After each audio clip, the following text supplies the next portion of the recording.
मैं अपने घर में 9th गर्ल चाइल्ड, 9वीं लड़की हूँ, जहाँ मेरे ग्रैंड पेरेंट्स को कभी लड़की नहीं चाहिए थी।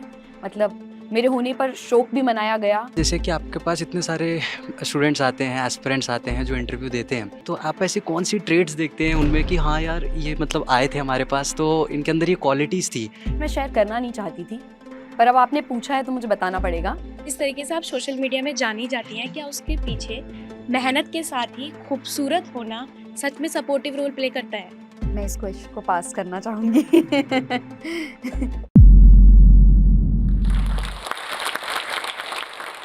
हेलो एवरीवन, मैं हूँ सलोनी खन्ना और आज मैं आई हूँ जोश टॉक्स के मंच पर। पिछले 8 महीने से जोश टॉक्स से मुझे इनवाइट आ रहा था और समय की पाबंदी के चलते मैं आ नहीं पा रही थी। लेकिन मैं बहुत एक्साइटेड हूँ। From last 3 days I was also looking forward to meeting everyone here. So that's why I was looking forward to it and I am looking forward to this interaction. Hello ma'am, मेरा नाम हिमांशी पांडे है। हिमांशी। हाँ जी, मेरा question आपसे ये है कि आपके बचपन के बारे में और उससे जुड़ी हुई घटना के बारे में इंटरनेट में काफ़ी ना के बराबर जानकारी है। तो क्या आप हमें अपने बचपन से जुड़ी कोई घटना, आपका जन्म कहाँ हुआ और कब हुआ, साथ ही आपके बचपन में आस-पास का माहौल कैसा था, उसके बारे में कुछ बता सकते हैं? ज़रूर हिमांशी। एक्चुअली वो इंटरनेट पे इसलिए नहीं है क्योंकि मैं शेयर करना नहीं चाहती थी। पर अब आपने पूछा है तो मुझे बताना पड़ेगा। आपने मुझे फँसा लिया। मैं हरियाणा से हूँ। हरियाणा में पानीपत के बारे में हम सब जानते हैं, the famous battle place. Panipat के पास एक छोटी-सी जगह है जिसका नाम है समालखा। तो मैं दिखती अर्बन हूँ, मैं दिल्ली विश्वविद्यालय से पढ़ी हूँ। दिल्ली विश्वविद्यालय में पढ़ा रही हूँ। लेकिन मैं एक छोटे से गाँव से आती हूँ। और मैं अपने घर में 9th गर्ल चाइल्ड, 9वीं लड़की हूँ, 9th लड़की। तो जो लोग मुझे फेमिनिस्ट या वुमेन राइट्स या वुमेन एम्पावरमेंट को लेकर बहुत बार एक्यूज़ भी करते हैं। तो ऐसा नहीं है कि मैं दिल्ली में पली-बड़ी वो लड़की जिसके पास सारे प्रिविलेजेस थे, वो ये बात कर रही है। मैं एक छोटे से गाँव से आती हूँ, जहाँ मैं 9th गर्ल चाइल्ड थी, जहाँ मेरे ग्रैंड पेरेंट्स को कभी लड़की नहीं चाहिए थी। मतलब मेरे होने पर शोक भी मनाया गया और जब मैं बड़ी हुई तो मैंने डिस्क्रिमिनेशन भी फेस किया। पर अच्छी बात ये है कि मेरी लाइफ में 3 बहुत अच्छे मर्द हैं, जिनकी वजह से आज मैं जो हूँ, वो हूँ। सबसे पहले मेरे पापा, उन्होंने मुझे मेरे विंग्स दिए कि जितना उड़ना है उड़ो। उन्होंने मुझे अपने बेटे से भी ज़्यादा अच्छे से पाला। दूसरा मेरा भाई, वो मेरा सपोर्ट सिस्टम है और कभी-कभी ऐसा होता है कि मैं कुछ स्टीरियोटाइप्स के साथ सेटल कर लेती हूँ कि शायद लड़कियों को ना ऐसे ही करना होता है, तो मुझे पुश करता है कि नहीं दीदी ऐसे नहीं, ही चैलेंजेस मी। और लकीली तीसरे मेरे हस्बैंड जिन्होंने मेरी उस उड़ान को नई ऊँचाइयों तक पहुँचाया। तो ये जो डिस्क्रिमिनेशन, जो चीज़ें मैं बात करती हूँ, जिनके लिए मैं बहुत वोकल हूँ और जिनके लिए मुझे बहुत ट्रोल भी किया जाता है, तो वो सब इसलिए क्योंकि मैंने बचपन में ये डिस्क्रिमिनेशन देखा है। तो मैं यही मेरे बचपन के बारे में मतलब जो आप जानना चाहेंगे। दूसरा ये कि मैं डीपीएस पानीपत सिटी से पढ़ी, तो मुझे स्कूल में बहुत अच्छा एक्सपोज़र मिला। मैं तभी से डिबेटर थी, मैं भरतनाट्यम में ट्रेन्ड हूँ, मैं थिएटर करती थी। तो एक अच्छा स्कूल और अगर आपके टीचर्स आप में विश्वास रखते हैं, if they have belief in you, if they support you, तो मुझे लगता है कि आप में नेचुरली कॉन्फिडेंस आने लग जाता है। तो मुझे लगता है अच्छा स्कूल, अच्छी परवरिश, उसने मुझे समाज की उन कुरीतियों से बचा लिया, जो शायद मेरे समाज में एग्ज़िस्ट करती थी। उसकी वजह से ही मैं आज यहाँ पहुँच पाई हूँ। I hope I answered your question. Hello ma'am, मेरा नाम शुभम है। तो मैम एक कॉलेज प्रोफ़ेसर भी हैं और आप यूपीएससी इंटरव्यूअर भी हैं। तो उन दोनों में मैम आप कार्यशैली में क्या डिफ़रेंस देखती हैं? और साथ ही साथ आप प्रोफ़ेसर हैं तो आप कॉलेज स्टूडेंट से भी मिलती हैं और इंटरव्यूअर से भी इंटरव्यू एस्पिरेंट्स हैं उनसे भी मिलती हैं। तो उन दोनों में क्या डिफ़रेंस है? देखिए, यूपीएससी इंटरव्यूज़ जो हैं सीज़नल होते हैं। इसी साल ऐसा हुआ कि ये 5-6 महीने चले, वरना 2 महीने रहते हैं यूपीएससी इंटरव्यूज़। तो व्यस्तता के मामले में कॉलेज एक फुल टाइम प्रोफ़ेशन है और यूपीएससी इंटरव्यूअर होना एक part time kind of profession है। पर जो आपका सवाल है कि कॉलेज के विद्यार्थियों में और यूपीएससी इंटरव्यू देने जो एस्पिरेंट्स आते हैं, उनमें क्या फ़र्क रहता है? तो शुभम आपने अपना नाम बताया। शुभम, अक्सर ऐसा होता है कि मेरी हर क्लास के बाहर 15-20 बच्चे खड़े होते हैं और जब मैं क्लास से बाहर निकलती हूँ तो मुझसे पूछते हैं, मैम आपने इंटरव्यू में वो सवाल पूछा था, उसका जवाब क्या है? मैम मैं ना आई कॉन्टैक्ट नहीं कर पाता हूँ इंटरव्यू में, मैं कैसे करूँ? तो मेरा सबसे पहला सवाल उनसे ही रहता है कि क्या आपने प्रीलिम्स लिखा है? तो बोलते हैं, नहीं मैम मैं फलाँ-फलाँ साल में प्रीलिम्स लिखूँगा, अभी सोचूँगा, अभी ना मैं इंटरव्यू की तैयारी कर रहा हूँ। तो जो कॉलेज के बच्चे होते हैं वो वास्तविकता से काफ़ी दूर हैं, क्योंकि अभी उन्होंने अपनी यूपीएससी की जर्नी की शुरुआत नहीं की है। तो उन्हें पॉज़िटिव्स भी नहीं पता और नेगेटिव्स भी नहीं पता है। लेकिन जो लोग इंटरव्यू देने आते हैं, आप ये समझिए जैसे इस साल मैंने 850 एस्पिरेंट्स का इंटरव्यू लिया। 1000 वैकेंसी रहती है एवरेज देखा जाए यूपीएससी की, तो ये इनमें से काफ़ी सारे लोग, मेजॉरिटी ऑफ लोग या तो सिलेक्टेड होते हैं या फिर बहुत ही जल्दी सिलेक्ट होने वाले हैं। तो ये भावी प्रशासनिक सेवक बनने वाले हैं, तो इनमें गंभीरता ज़्यादा होती है, सिंसेरिटी ज़्यादा होती है। यूपीएससी की तैयारी इन्होंने प्रीलिम्स मेंस क्वालिफाई किया होता है, बहुत लोग मल्टीपल टाइम्स इंटरव्यू दे रहे होते हैं। जैसे इस बार मैं एक कैंडिडेट से मिली जिनका 7th इंटरव्यू था, तो वो 7 इंटरव्यू दे चुके हैं। तो ये लोग ज़्यादा सिंसियर, सीरियस होते हैं, रियलिटी के पास होते हैं और मेहनत करके आए होते हैं। कॉलेज वाले बच्चों को क्या, अभी उन्हें बस दिख रहा है कि आईएएस बनना है, लेकिन पता नहीं है कि कैसे बनना है, बन पाएंगे नहीं, क्या मेहनत करेंगे। तो मुझे लगता है ये 2 डिफरेंसेस जो हैं रहते हैं इन 2 तरह के विद्यार्थियों में। मैम एक और क्वेश्चन था, प्लीज़। सेम था कि अ, आप एक प्रोफेसर भी हैं और एक यूपीएससी इंटरव्यूअर भी हैं, तो उसमें कार्यशैली में क्या डिफरेंस है? एज अ प्रोफेसर मेरा काम है बच्चों को पढ़ाना और मैं इकोनॉमिक्स पढ़ाती हूँ। पर जब मैं यूपीएससी इंटरव्यू पैनल पर बैठती हूँ तो मैं इकोनॉमिक्स की एक्सपर्ट तो होती ही हूँ, साथ साथ मैं जेंडर सेंसिटिविटी, सोशल सेंसिटिविटी, आपकी पर्सनालिटी, आपका एटीट्यूड, आपकी जनरल अवेयरनेस, आपके एटिकेट्स, ये सारी चीज़ें भी टेस्ट करती हूँ। तो यूपीएससी इंटरव्यूज जो आप देखते हैं, आपको देखने में तो बहुत मज़ा आता है, लेकिन बहुत मेहनत लगती है। मतलब it's a very tough kind of job, क्योंकि हम एक दिन में एवरेज 15 से 16 कैंडिडेट्स को इंटरव्यू करते हैं। तो एंड तक तो ऐसे होता है कि आपको लगता है बस बस्ता उठाएं और घर चले जाएं। वो स्कूल में जो फीलिंग आती थी ना, वैसे वाली फीलिंग आती है। और बहुत मुश्किल होता है टेस्ट योर एंडोरेंस। और ये वैसा काम नहीं है कि मैं जिम गई और मैंने वर्कआउट कर लिया और मैं घर वापस आकर सो गई। ये आपको काम अपने दिमाग से करना होता है। और जिम्मेदारी का काम इसलिए है क्योंकि मान लीजिए आप मॉक इंटरव्यू देने आए और आपका इंटरव्यू 20 दिन बाद है, तो आप मुझे ट्रस्ट कर रहे हैं कि मैं आपको सही फीडबैक दूंगी कि आपकी लाइफ की जो गोल्डन अपॉर्चुनिटी है, once in a life time opportunity है, मैं उसमें एड कर पाऊँ। अब मान लीजिए मैं आपको गलत फीडबैक दे दूं क्योंकि मैं कल रात सोई नहीं थी, क्योंकि मैं थकी हुई हूँ, क्योंकि आज बहुत ज़्यादा कैंडिडेट्स आ गए, तो ये अनफेयर होगा। ये मैं आपके साथ और अपने साथ जस्टिस नहीं करूँगी। तो यूपीएससी इंटरव्यू की जो प्रोसेस होती है उसमें हम एक कैंडिडेट को सिर्फ कैंडिडेट नहीं देखते हैं, हम उसका संघर्ष, उसकी कहानी, उसकी मेहनत, वो सब उस 45 मिनट में देख पाते हैं। और वो एक बहुत जिम्मेदारी का काम है, वो ऐसे नहीं किया जा सकता। पढ़ाना भी बहुत जिम्मेदारी का काम है, लेकिन पढ़ाने में आपको इकोनॉमिक्स के कॉन्सेप्ट्स पढ़ाने होते हैं जिसमें आप पीएचडी कर चुके हैं, जो आप बहुत टाइम से पढ़ रहे हैं, तो उसमें डायनेमिज्म थोड़ा कम होता है। और एक ही सेट ऑफ बच्चों को आप 1 साल तक पढ़ा रहे होते हैं, 1 सेमेस्टर तक पढ़ा रहे होते हैं। लेकिन इंटरव्यू में क्या होता है, हर दिन कुछ नया आप पर थ्रो किया जाता है। और सुबह 8 बजे से लेकर बहुत बार ऐसा भी होता है कि रात के 12 भी बज जाते हैं। अब कुछ कैंडिडेट्स हैं वो छत्तीसगढ़ से आ रहे हैं और बेचारों की ट्रेन लेट हो गई, लेकिन एक ही दिन का समय है। तो ये आपकी ज़िम्मेदारी है कि आप अगर थोड़ा एक्स्ट्रा समय निकाल कर उन्हें एक मौका दे पाएँ, क्योंकि वो आप में विश्वास रख रहे हैं कि आप उनकी जर्नी में कंट्रीब्यूट करेंगे। मेरा सवाल आपसे ये है कि सोशल मीडिया में आपको लेकर अलग-अलग छवि है, ठीक है? एक टीचर के तौर पर और एक इंटरव्यूअर के तौर पर, साथ ही यूपीएससी छात्रों के मेंटर के तौर पर भी। लेकिन इसके अलावा भी आपको लेकर काफ़ी चर्चा होती है, वो है आपकी खूबसूरती के बारे में, ख़ास तौर से आपकी आँखों के रंग को लेकर। तो मैम मेरा सवाल है, जिस तरीके से आप सोशल मीडिया में जानी जाती हैं, क्या उसके पीछे मेहनत के साथ ही खूबसूरत होना सच में सपोर्टिव रोल प्ले करता है? ये बहुत अच्छा सवाल है। अ, सच बताऊँ तो मुझे नहीं लगता कि मैं खूबसूरत हूँ। मतलब जब मैं देखती हूँ, मुझे तो हर फीमेल खूबसूरत लगती है। Sorry to the men in the house, but I look at any female and I find her beautiful. पता नहीं ऐसा क्यों है। अ, देखिए, मुझे लगता है कि ऐसा मैं डिस्कार्ड नहीं करूँगी कि फिज़िकल ब्यूटी का कोई रोल नहीं होता। अगर कोई देखने में अपीलिंग है, प्रेज़ेंटेबल है, तो जेन्युइनली थोड़ा-सा ईज़ी हो जाता है। लोग आपसे बात करना चाहेंगे, लोग आपको मौका देते हैं। लेकिन फिज़िकल ब्यूटी पे किसी का कंट्रोल नहीं है। मतलब इसके लिए तो मुझे मेरी मदर, फादर, उनके मदर, फादर, ग्रेट ग्रैंडपेरेंट्स, उनको थैंक यू बोलना चाहिए, क्योंकि तो जेनेटिक हुआ। इस पे मेरा कोई रोल नहीं है। पर फिज़िकल ब्यूटी सिर्फ़ जो आपको दिखता है वही नहीं होती। आप कैसे ड्रेस अप करते हैं, आप अपने आप को कैसे मेंटेन करते हैं। अब मान लीजिए मैं अदरक की तरह फैल जाऊँ, तो वो उसमें मेरा कंट्रोल है ना। या मैं किस तरह के कपड़े पहनती हूँ, या मैं कैसे बात करती हूँ, या मैं ऐसे लोगों को जानती हूँ जो 1 हफ्ता नहा ही नहीं रहे हैं। तो ये सब ग्रूमिंग, ये सब पर आपका कंट्रोल होता है।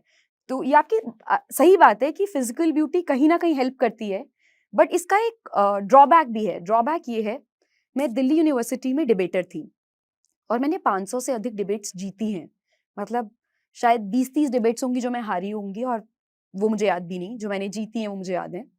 जब मैं वो डिबेट करने जाती थी तो मैं हिंदी में डिबेट करती थी, लेकिन मैं पढ़ी ऐसे स्कूल और कॉलेज में हूँ जहाँ मेरा मीडियम इंग्लिश था। तो मैं सोचती इंग्लिश में हूँ, लेकिन मुझे वहाँ डिबेट हिंदी में करना होता था। आप में से कितने लोगों को ग्लोबलाइजेशन की हिंदी पता है? वैश्वीकरण। आप में से कितने लोगों को ट्रेन की हिंदी पता है? अब ये कॉमन हो गया, बट आई रिमेंबर कि मुझे ग्लोबलाइजेशन की हिंदी नहीं पता थी। और ग्लोबलाइजेशन वैश्वीकरण भी होता है और सार्वभौमिकवाद भी होता है। तो सार्वभौमिकवाद शायद ज्यादा लोगों को नहीं पता है। तो मैं गूगल ट्रांसलेटर यूज करके डिबेट करने जाती थी। I one those debates because I was a good debater. मतलब सॉरी ऐसे थोड़ा सा बोझफुल होने के लिए, पर मुझे ऐसा लगता है कि इसीलिए शायद वो मुझे प्राइज देते होंगे, क्योंकि उन्हें मुझ में पोटेंशियल दिखता होगा। पर जितने लड़के थे हमारे डिबेटिंग सर्किट में, उन्हें लगता था कि मुझे प्राइज इसलिए मिलता है क्योंकि मैं सुंदर हूँ। अब यहाँ जब आपकी फिजिकल ब्यूटी को आपके टैलेंट के ऊपर रख दिया जाता है, आपकी मेहनत के ऊपर रख दिया जाता है, तो ये सही नहीं है। लेकिन अगर आज आप मुझे आकर बोले कि मैम आप बहुत अच्छे लग रहे हैं, या मैम आप इतने अच्छे लगते हो, मेरा आपसे बात करने का मन है, ये अच्छे सेंस में रहेगा। लेकिन अगर आप मुझे बोलें कि आप अच्छे यूपीएससी इंटरव्यूअर इसलिए हैं क्योंकि आप सुंदर हैं, तो ये मेरे जेन्युइन टैलेंट्स को, मेरी मेहनत को डिस्कार्ड करने या डिस्क्रेडिट करने जैसा होगा। तो ये सही नहीं है। और बची बात आंखों की, तो मेरी मम्मी की आंखें मुझसे ज़्यादा खूबसूरत हैं। और जब मैं पैदा हुई थी, ऐसे मेरी मम्मी बताती हैं कि उन्होंने ये नहीं पूछा था कि लड़का हुआ लड़की हुई, या ठीक है बच्चा। उन्होंने पहला सवाल ये पूछा था कि उसकी आंखों का रंग क्या है। तो मुझे ऐसा लगता है कि अगर मेरी आंखों का रंग ये नहीं होता तो मम्मी का प्यार शायद थोड़ा कम हो जाता। But that's a story that she tells me, and thank you, you made my day. मेरा आपसे क्वेश्चन ये है कि मैम आपने कभी यूपीएससी का एग्जाम की तैयारी की है या किसी गवर्नमेंट एग्जाम की? मैं इस क्वेश्चन को पास करना चाहूंगी। तो मैम आपने नहीं दी, तो फिर आपका कैसे नहीं, इंटरेस्ट मैंने रहा दिया है यूपीएससी? और मैं सक्सेसफुल नहीं रही, बट मैं इस क्वेश्चन को पास करना चाहूंगी। Hello ma'am. सो बेसिकली ना, अब जैसे कि आपके पास इतने सारे स्टूडेंट्स आते हैं, एस्पिरेंट्स आते हैं जो इंटरव्यू देते हैं, और उनमें से काफ़ी लोग सेलेक्ट नहीं भी होते और काफ़ी लोग सेलेक्ट होते भी हैं।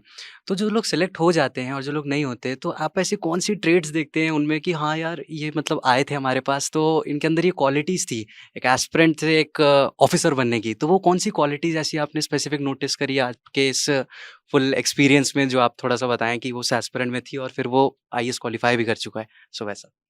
मैं ऐसे किसी एस्पिरेंट का नाम तो अभी याद नहीं कर पा रही हूँ, लेकिन आपने जिन क्वालिटीज़ की बात की, उनमें सबसे इम्पोर्टेंट क्वालिटी होती है सेल्फ बिलीफ। जो लोग खुद में भरोसा रखते हैं, जिनको खुद पे भरोसा है, सेल्फ बिलीफ है, वो लोग अच्छा कर जाते हैं। और जो लोग नहीं रखते हैं, ऐसा नहीं है कि वो अच्छे हैं नहीं, बस वो अच्छा परफॉर्म नहीं कर पाते हैं। तो उनकी उनकी जो क्वालिटीज़ हैं, वो उनके अंदर ही रह जाती हैं, और फिर वो सोचते हैं अगले साल मैं और इम्प्रूव करूँगा, और फिर कुछ चेंजेस लाऊँगा। दूसरी सबसे इम्पोर्टेंट क्वालिटी है अडेप्टेबिलिटी। अगर मैं किसी कैंडिडेट को ये फीडबैक दूं कि देखिए आपको ना इकोनॉमिक्स पर काम करना चाहिए, या आपको अपनी लैंग्वेज पर काम करना चाहिए, अब अगर आप वो कर पाए तो आप सक्सीड कर जाएंगे। लेकिन अगर आप विलिंग ही नहीं है वो करने के लिए, आप रिजिड हैं, आप कुछ चेंज करना ही नहीं चाहते, तो आज मत कीजिए, कल मत कीजिए, चाहे 4 अटेम्प्ट बाद कीजिए, आपको वो चेंज लाना पड़ेगा। तो कौन कितनी जल्दी अपने अंदर वो चेंज ला सकता है? क्योंकि यूपीएससी का प्रोसेस ही यही है कि आपको अपनी गलतियों पर क्विकली एक्ट करना है। अगर आप अपनी खामियों पर क्विकली एक्ट नहीं कर पा रहे हैं, तो ये वाला एक ट्रेट मुझे लगता है कैंडिडेट्स को पुल बैक कर देता है। तो पहला, जैसे कि मैंने बताया, सेल्फ बिलीफ एंड कॉन्फिडेंस।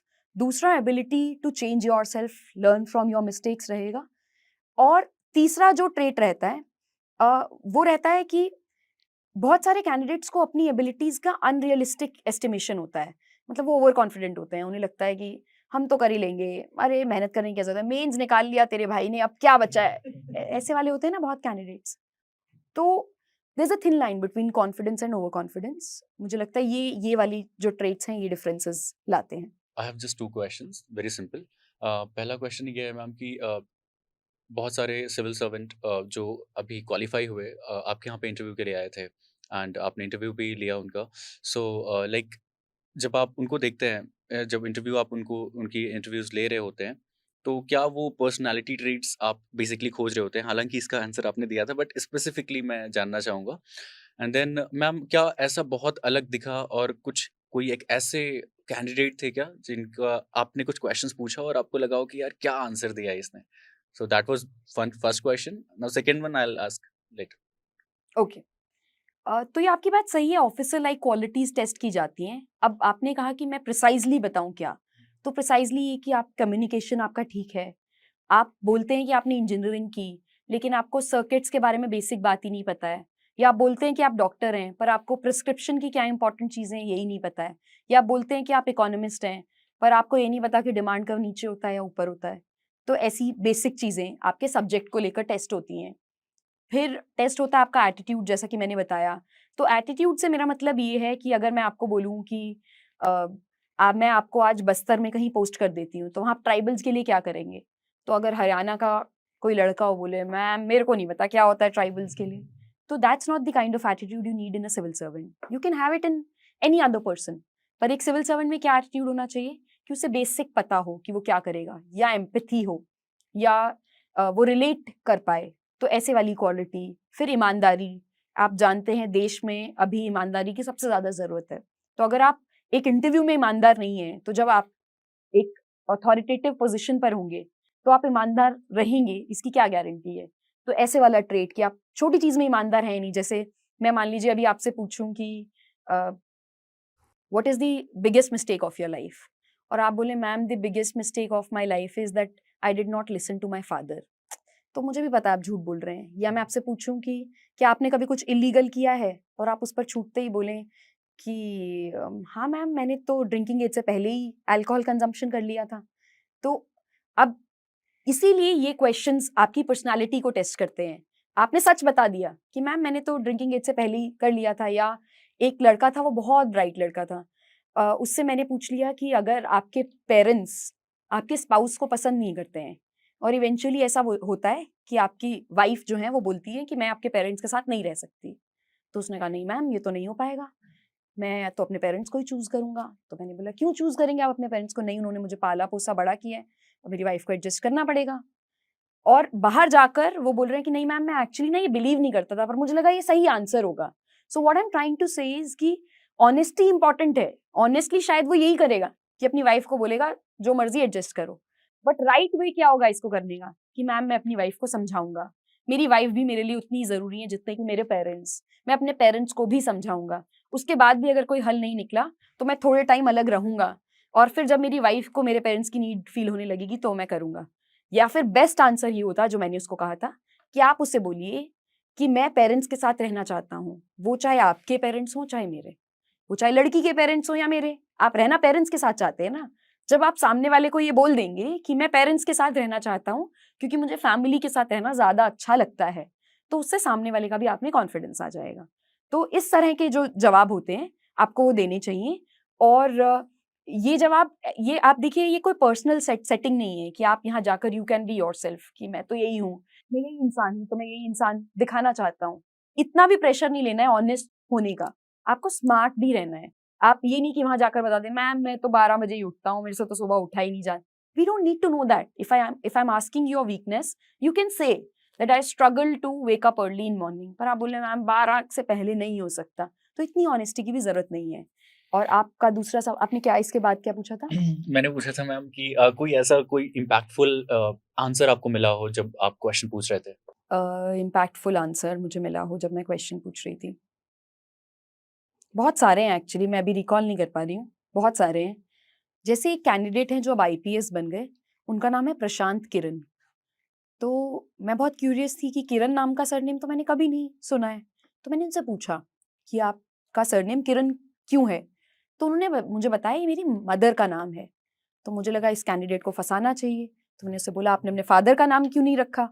तो उसने बोला मैडम मेरे नाम में मेरी मदर का नाम आता है और मेरा जो छोटा भाई है उसके नाम में मेरे फादर का नाम आता है, तो हमने ऐसे करके घर में जेंडर इक्वालिटी कर ली। तो मुझे लगता है ये मेरे मन मुताबिक आंसर था कि उसने जब ये बोल दिया तो ये कवर अप हो गया।